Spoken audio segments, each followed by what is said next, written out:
chers amis, une nouvelle fois, bonjour, bienvenue à vous tous pour ce temps d'étude de la parole de Dieu pendant notre moment de confinement. Il a été étendu encore, nous ne savons pas dans quelle direction vont les choses, si ce n'est que nous avons cette assurance que Dieu est au contrôle de toutes choses et qu'il saura nous faire du bien, quelles que soient les circonstances extérieures. Nous allons nous pencher une nouvelle fois sur une portion de l'histoire de la vie de Joseph. Et nous allons donc pour ce faire lire cette fois-ci dans Genèse au chapitre 40.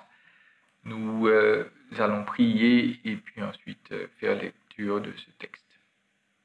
Prions. Seigneur, merci pour cette nouvelle opportunité de te connaître et de te faire connaître. Nous savons que rien ne t'échappe, que tu feras toujours toutes choses pour notre bien. Et que véritablement, Seigneur, nous puissions apprendre à considérer cette parole comme un trésor et qu'elle éclaire véritablement toutes les portions de notre vie et que nous puissions nous comporter de manière qui glorifie ton Fils, qui te fait plaisir et qui va faire en sorte que d'autres aussi te connaissent. Nous te demandons cela dans le nom précieux de Jésus. Amen. Nous lisons dans Genèse 40 à partir du verset 1.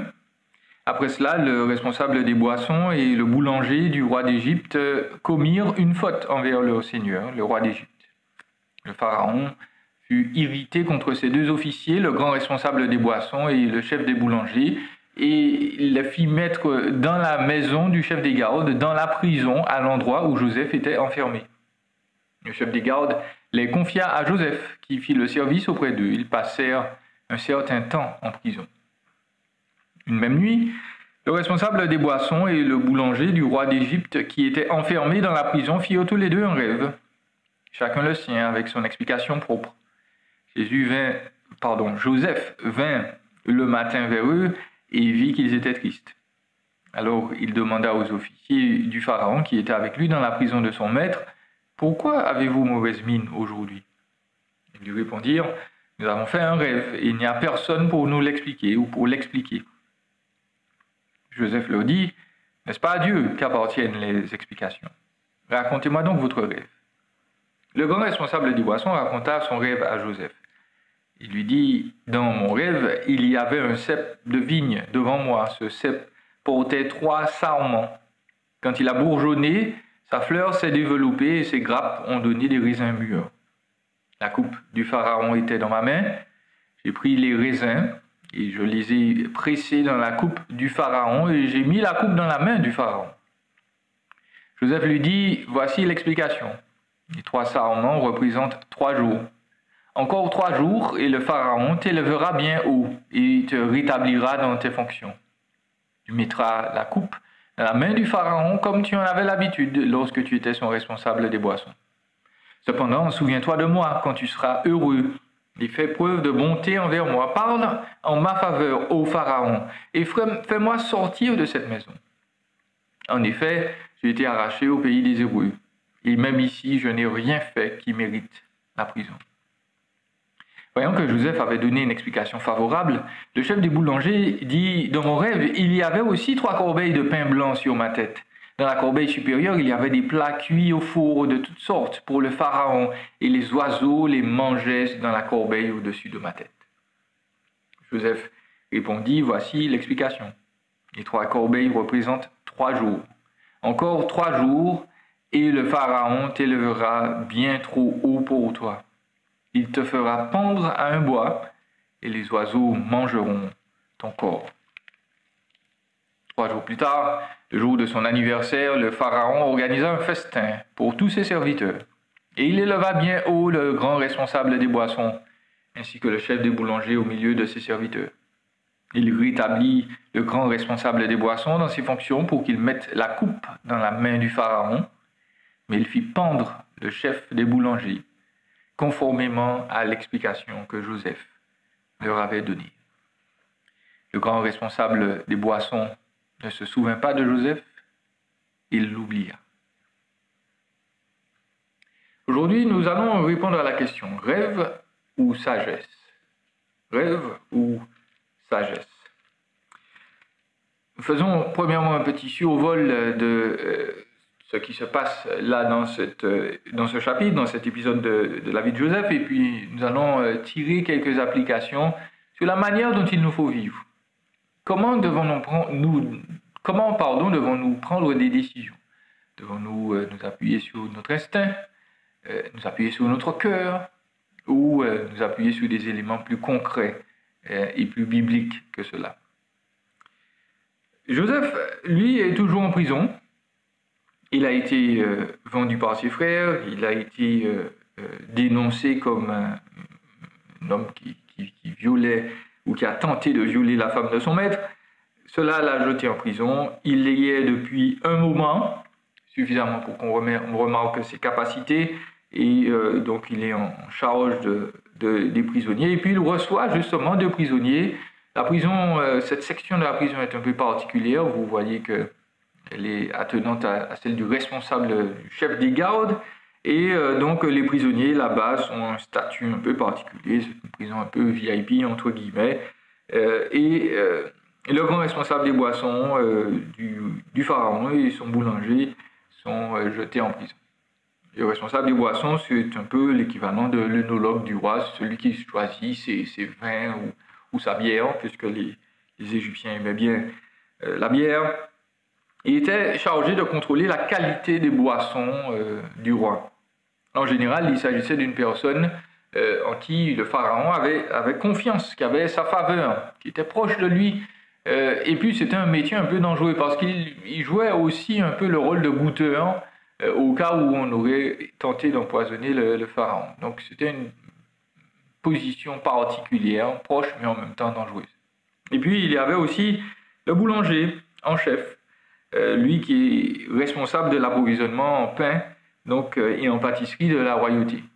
Les Égyptiens aussi, cela se voit très souvent dans leurs dessins et dans les hiéroglyphes, ils avaient du pain, un pain probablement plat, et puis s'ajouter à cela des gâteaux, des préparations, des mets un peu plus comment dire, goûteux, plus raffinés, plus sucrés surtout, qui étaient réservés à la population un peu plus riche. Les pauvres, eux, devaient se contenter de pain, voilà, de poissons, d'oignons, d'ail, des choses un peu basiques.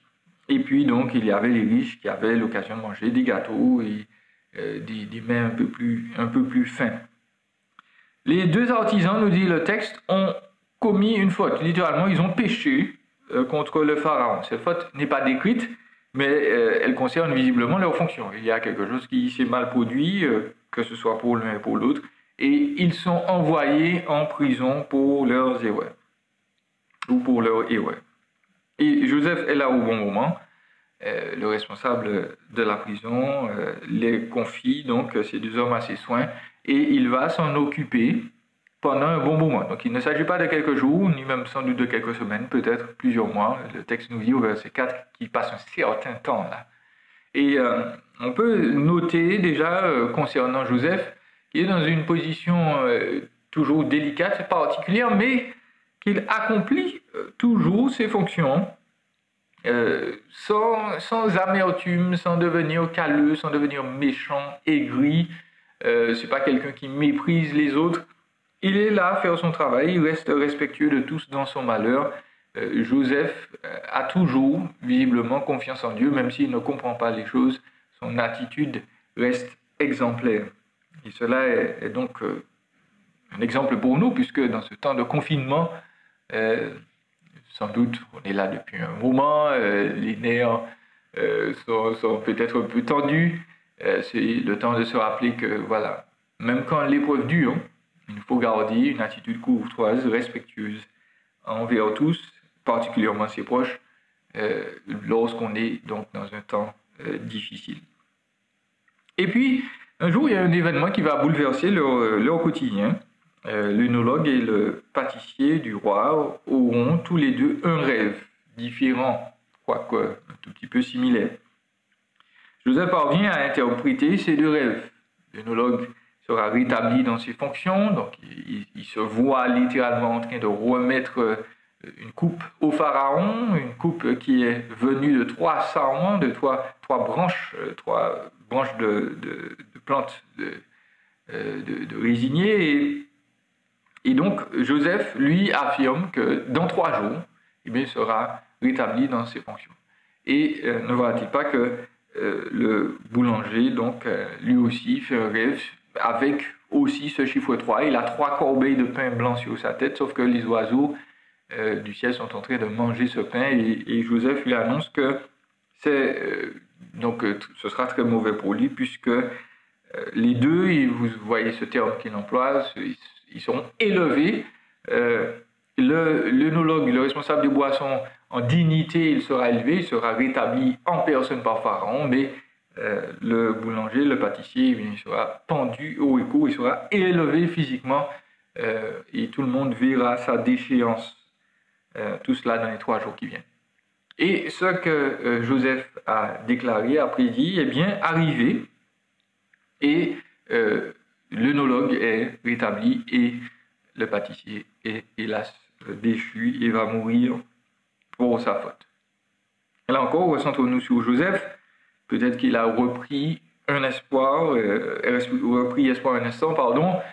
Voilà, il dit bien au verset 14 au responsable des boissons, écoute, souviens-toi de moi quand tu seras retourné en faveur. Dis au Pharaon de me sortir de là, puisque moi je suis là de manière injuste. Donc, il sait que cet homme va être délivré, il en est sûr, Dieu lui a parlé, et cet homme-là, hélas, visiblement, il oublie Joseph, peut-être qu'il lui a dit oui, oui, oui, et puis, arrivé au sommet de ses fonctions, eh bien, il va oublier Joseph et il va l'oublier pendant 2 ans.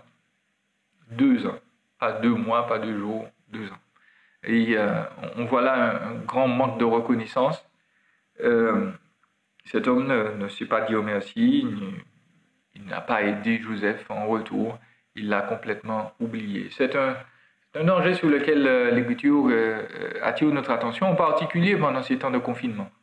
Nous pouvons nous apercevoir de tout ce que nous avions, ou de tout ce que nous avons toujours, précisément quand cela nous est ôté. Nous avions le droit de nous déplacer où bon nous plaisait, et aujourd'hui notre liberté est restreinte.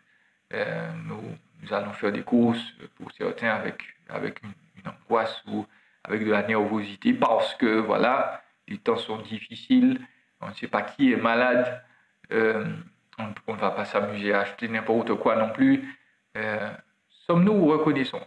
Avons-nous été reconnaissants à Dieu pour tout ce qu'il nous a donné, tout ce qu'il nous a confié, et que maintenant nous voyons qu'il n'est plus là et qui était peut-être important pour nous?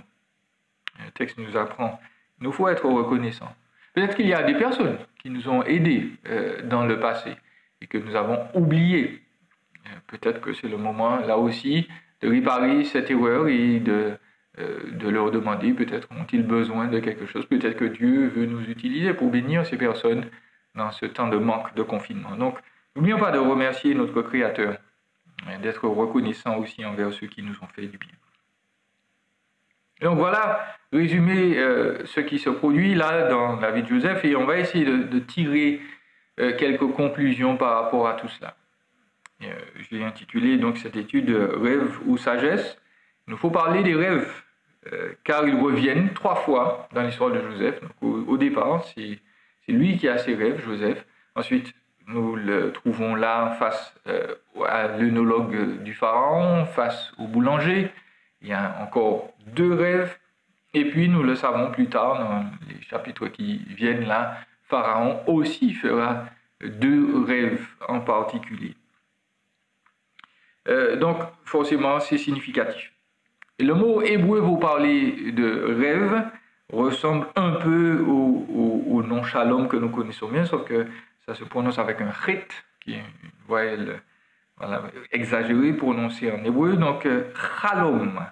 Chalom, c'est un terme générique qui désigne aussi bien un rêve, entre guillemets, normal, qu'un rêve ou une vision, on va en parler aussi, envoyée par Dieu. Et donc, pour parler des rêves, normalement, ils sont un assemblage des informations, des sensations, des désirs, des images qui se sont produits dans la journée ou qui sont là dans notre esprit Et pendant une certaine phase de notre sommeil, eh bien, ces images, ces sensations, ces désirs, voilà, sont mélangés un tout petit peu voilà, surgissent parfois de manière à notre conscience. Tout le monde rêve. Toutes les nuits, on rêve. Seulement 95% des rêves sont oubliés en général. Et il faut nous rappeler que cette mécanique, entre guillemets, c'est quelque chose d'humain que nous ne pouvons pas contrôler.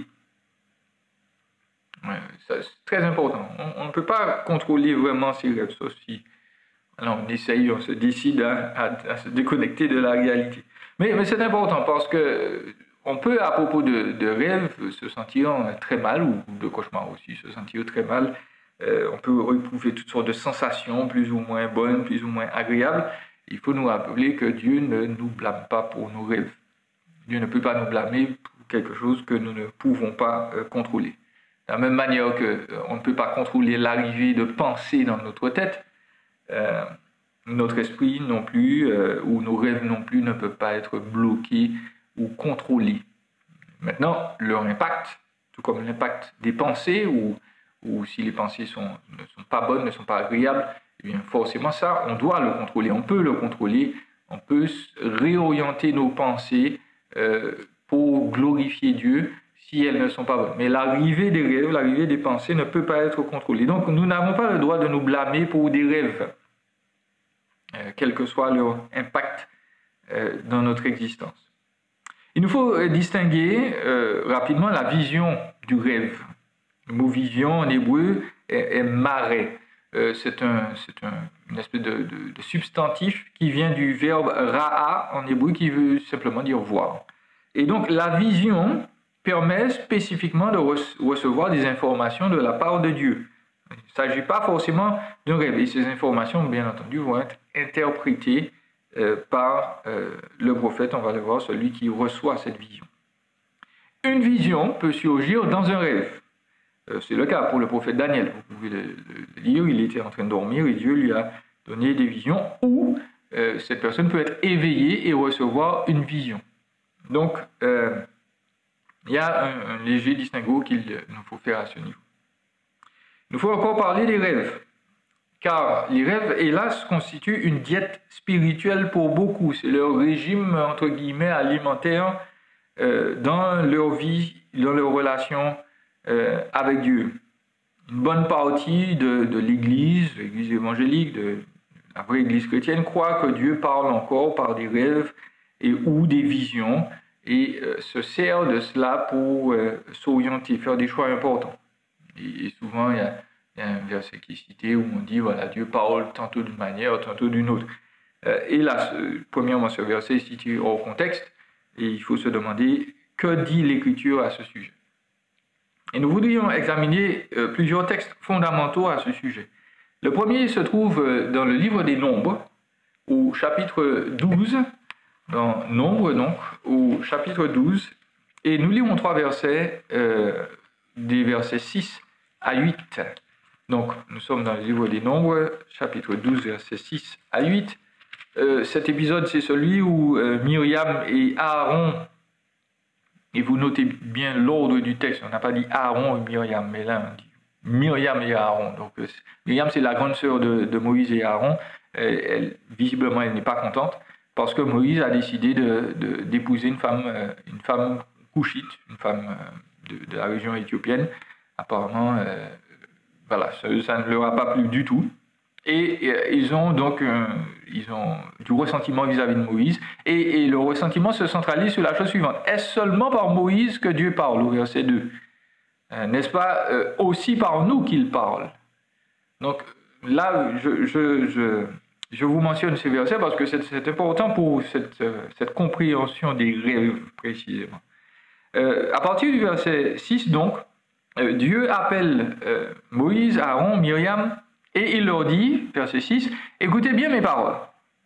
Lorsqu'il y aura parmi vous un prophète, c'est dans une vision que moi, l'Éternel, je me révélerai à lui. Écoutez bien, c'est dans un rêve que je lui parlerai. » Donc vous notez, il y a une adéquation immédiate entre un prophète, les visions et les rêves.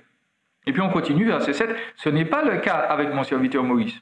Il est fidèle dans toute ma maison, je lui parle directement. Je me révèle à lui sans énigme, il voit une représentation de Yahweh.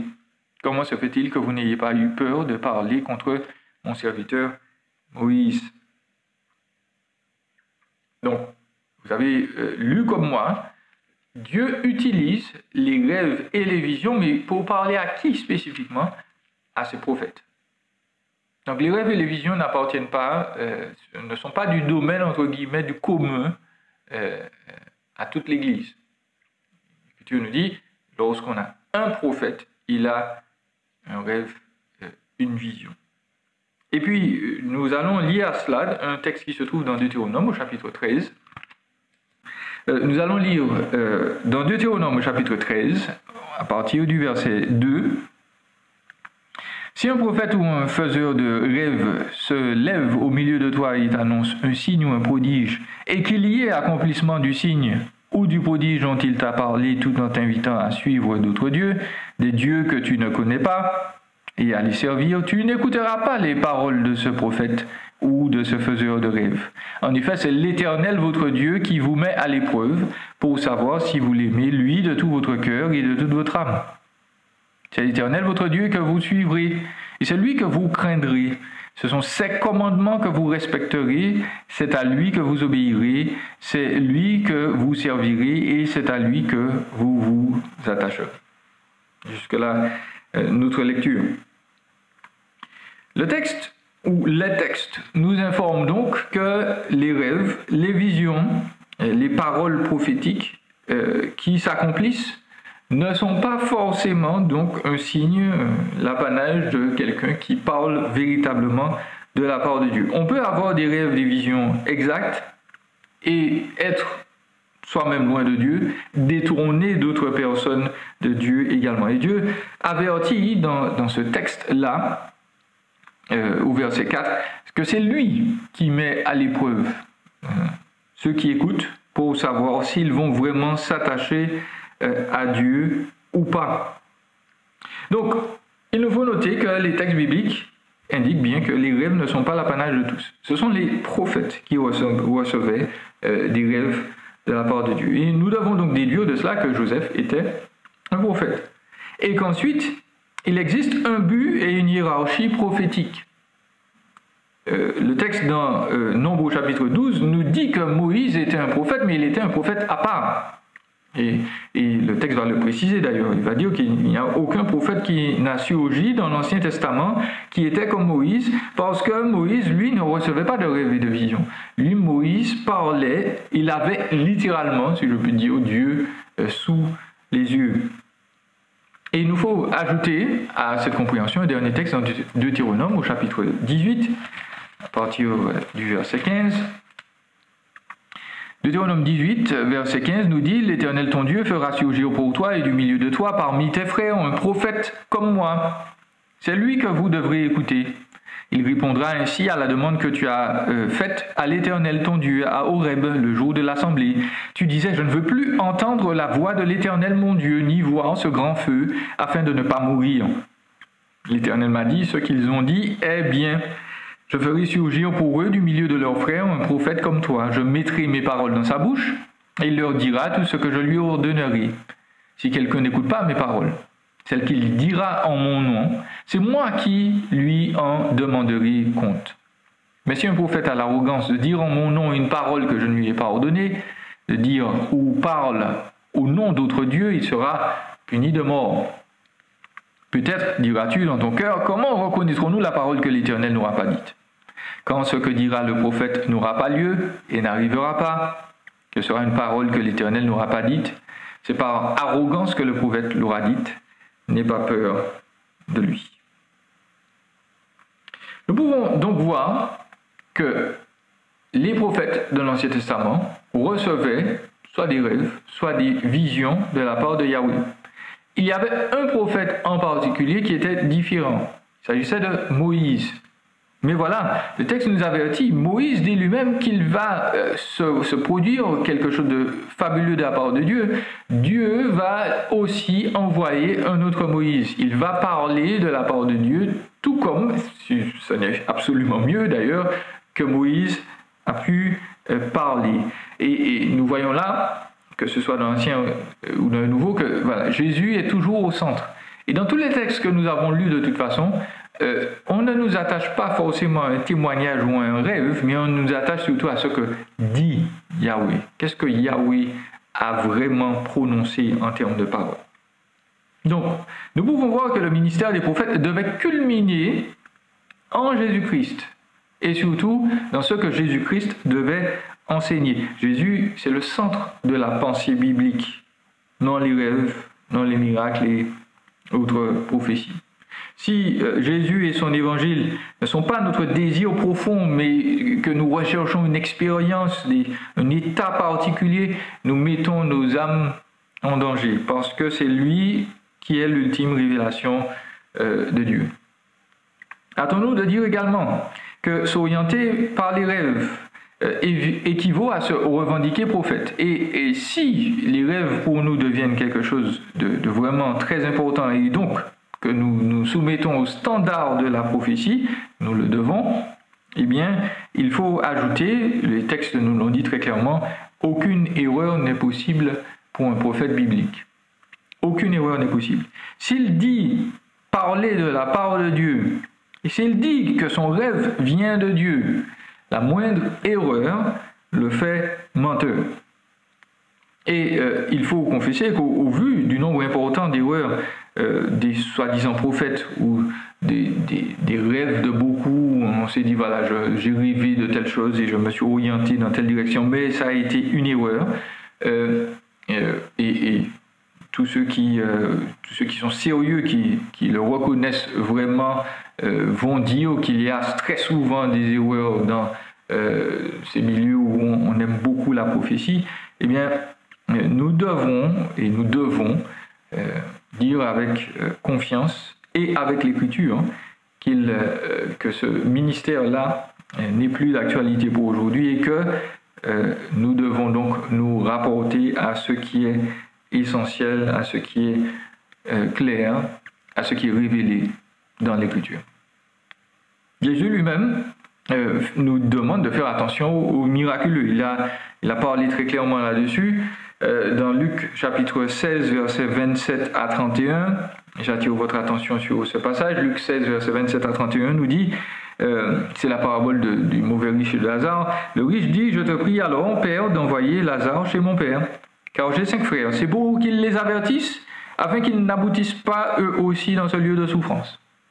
Abraham répondit, ils ont Moïse et les prophètes, qu'ils les écoutent. Le riche dit, non, Père Abraham, mais si quelqu'un vient de chez les morts vers eux, ils changeront d'attitude. Abraham lui dit alors, s'ils n'écoutent pas Moïse et les prophètes, ils ne se laisseront pas persuader, même si quelqu'un ressuscite. Le Seigneur est très clair là-dessus. La réponse d'Abraham pour la conversion des individus, ce n'est pas les miracles. La réponse de Jésus pour la conversion des individus aujourd'hui et même de son temps, ce n'est pas les miracles. La réponse, c'est Moïse et les prophètes. Ce qui est une phrase résumée, une phrase raccourcie pour dire la parole de Dieu. La parole de Dieu qui existait à cette époque, la parole de Dieu qui existe encore à la nôtre. Abraham dit, s'ils n'écoutent pas Moïse et les prophètes, ils ne se laisseront pas persuader, même si quelqu'un ressuscite d'entre les morts. Donc, l'Écriture elle-même nous dit, il faut que vous me lisiez, il faut que vous reportiez votre attention sur ce que je dis, il faut que votre vie soit remplie de mon enseignement et non pas forcément de miraculeux. Ajoutons à cela que, puisque nous sommes dans les derniers temps, la parole de Dieu dans 2 Thessaloniciens 2, versets 1 à 13, prévoit la venue de celui qu'on appelle l'Antéchrist ou l'Antichrist. Il sera capable de faire des miracles extraordinaires, il sera peut-être capable d'expliquer les rêves. Et l'Écriture nous dit dans ce passage surtout qu'il va faire ces miracles par la puissance de Satan, à tel point qu'il serait, si cela est possible, capable de séduire les élus. Autrement dit, ces miracles seront tellement puissants, tellement potents, que seule la grâce de Dieu va préserver même ceux qui croient en Christ, ceux qui sont sauvés, ceux qui sont mis à part pour lui.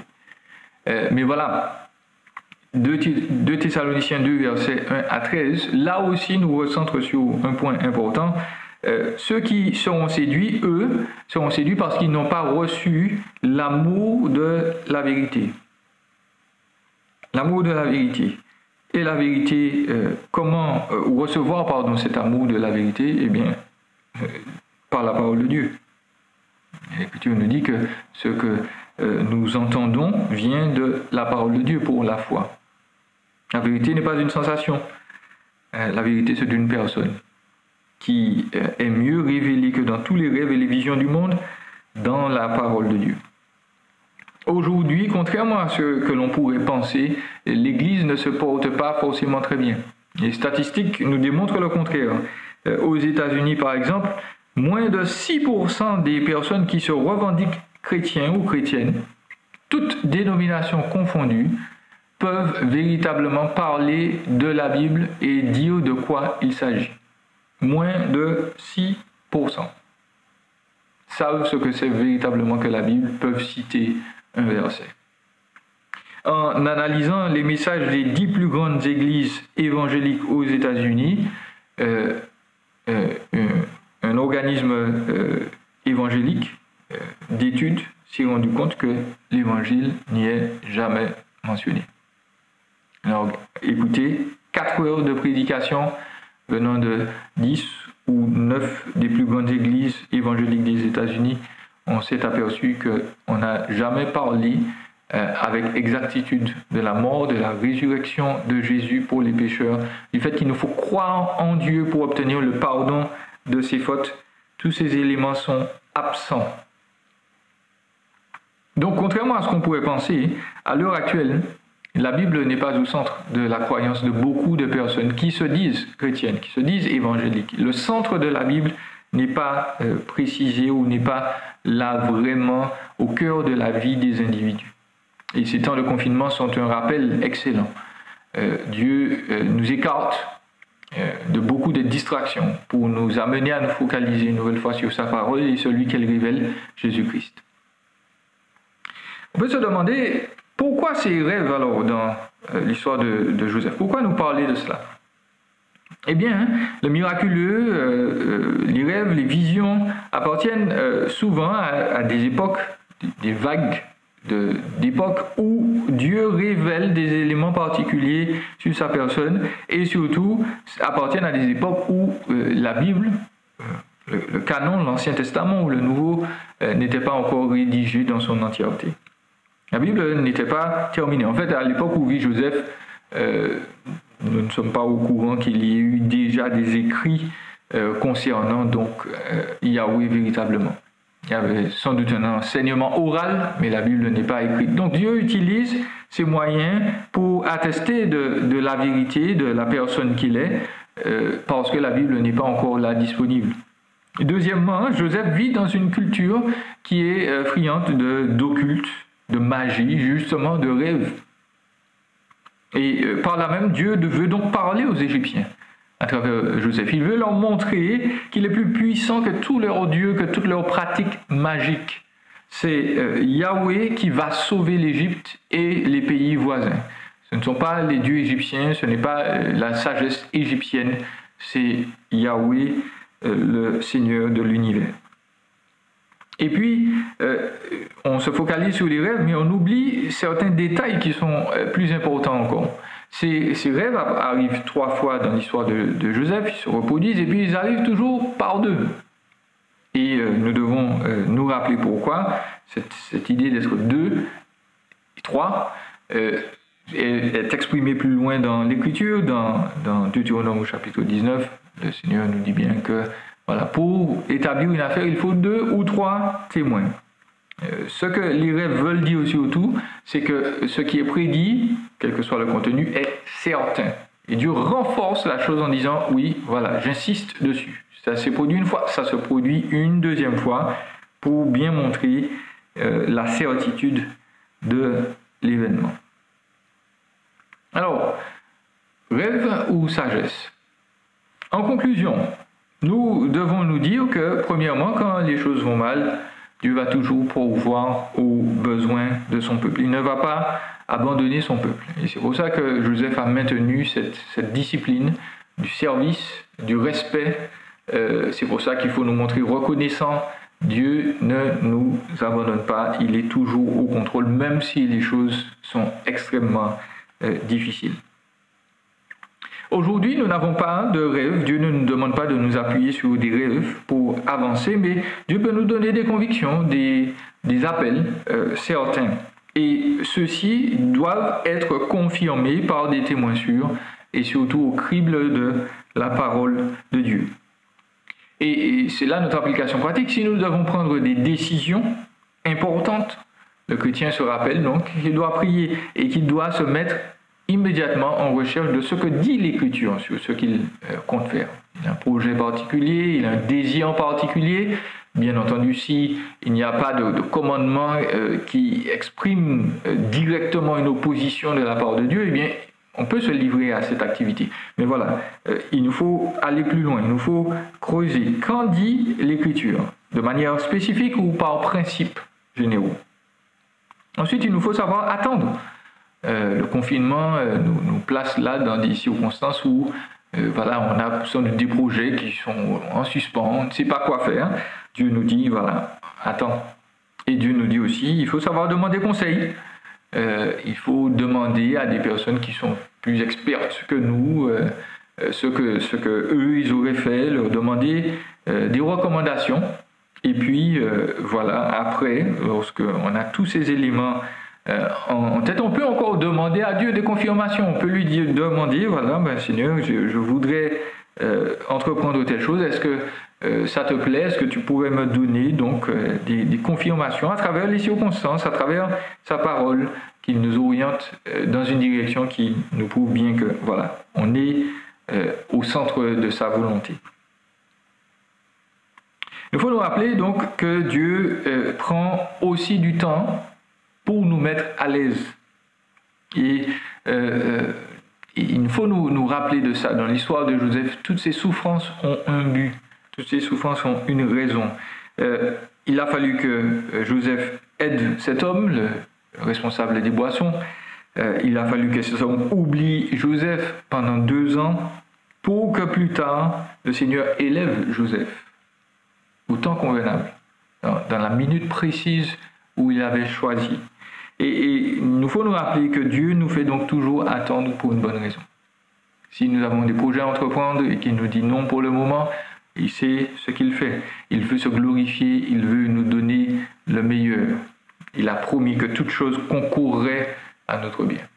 Donc, soyons sages, soyons patients, appuyons-nous sur la parole de Dieu, nous avons le temps, lisons notre Bible, cherchons à la comprendre, évitons de lire voilà, un passage comme ça qui flotte, qui n'est pas raccordé à son contexte. Essayons de comprendre ce que Dieu veut nous dire pour agir avec sagesse et non pas simplement baser nos décisions sur des intuitions ou sur des rêves. Soyons patients, l'amour de Dieu va se manifester encore et toujours pour ses enfants. Voilà, que le Seigneur nous fasse du bien, nous fortifie, nous encourage durant ce temps de confinement. Prions. Seigneur, nous voulons te bénir, te remercier parce que tu fais toutes choses à merveille. Nous voulons te remercier parce que c'est toi qui contrôles notre vie et c'est toi qui as prévu de bonnes œuvres pour que nous puissions les pratiquer. Seigneur, nous prions que tu nous accordes ton intelligence, que tu nous accordes du discernement pour que nous puissions faire ce que toi tu attends. Nous prions pour tous ceux qui peut-être ont des méthodes de direction concernant leur vie qui ne te plaisent pas. Nous prions que tu fasses du bien à ces personnes, qu'elles s'appuient sur toi et que tu puisses leur révéler les trésors, les richesses qu'il y a dans ta parole et que véritablement nos vies soient un parfum pour toi qui te plaît t'honore en tout temps, pour toutes choses, et que vraiment tous puissent voir en nous ta présence, ton action, et que surtout ceux qui ne te connaissent pas puissent en venir à t'aimer, à te suivre, à te servir, à confesser Jésus-Christ, celui qui est mort et ressuscité comme leur Sauveur et leur Seigneur. Te demandons ces grâces dans le nom précieux de Jésus, ton Fils. Amen.